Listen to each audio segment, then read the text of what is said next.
Otherwise, this is OSP. Then we are going to be seeing ourselves how can we learn how to make up a website. Now, today we are not going to do something very big. We are going to start from scratch. Now, as you can see, we already have ourselves started. Let's get started on the board. Now, to get the thing clear, this is it. We are going to start up learning what is a website and how to come up with a website. Now, this is going to be first begin as a video. It's not going to be like maybe, no matter which level you might have happened to cover in your programming or whatever in your website, we are going to first of all start up with a website. Now, you may ask me, what are the types of website we do have?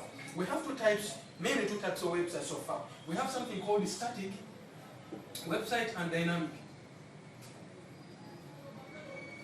So all of these are websites, websites. So since they're websites, I'm going first to make the story short. Static websites are the websites that we don't have the database in them. They're just files. The dynamic websites are the websites that are configured with the database, and they also have something called another language called either JavaScript or something called React Native, Node.js, or things like that. Now, I'm not going to look at that at the moment. We are going to first take ourselves into the static website for the complete beginners. I give assumption it's your first time to watch this video with us and it's your first time to learn one another's website designing or website development. Now let's try to break this down. In a static website, there's something we need to know in our lives, or there's something we need to know to start up.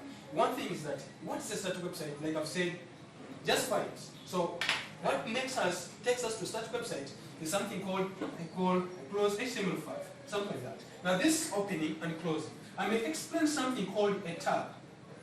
What's a tag? A tag in HTML, we always tend to open up an element, this is an element, and we close up an element. Now to open up element, we need to close up element twice again in HTML. If it was XML, I will explain later on, but since we're in HTML, let's see how to do it. So we have already opened up our tag and we have already closed up our tag down here. Now let me just give another structure, which is the head section. In the head section is where we shall be giving up the much details on what we need to be seeing on the website. I give assumption this is our browser. If this is our browser, anything I try to put inside here tends to communicate on this section of the browser. You give assumption this is the engine of the browser. So I have this part of the website where I intend to put something called title. I give assumption the title of this website is called Facebook. So if this title of the website is called Facebook, I close one as the title, like that. So when I happen to close the title, this Facebook tends to come and appear on the top of this website. So that's where the title goes in. And if I happen to put inside here something called the body of this website, this is the body of our website.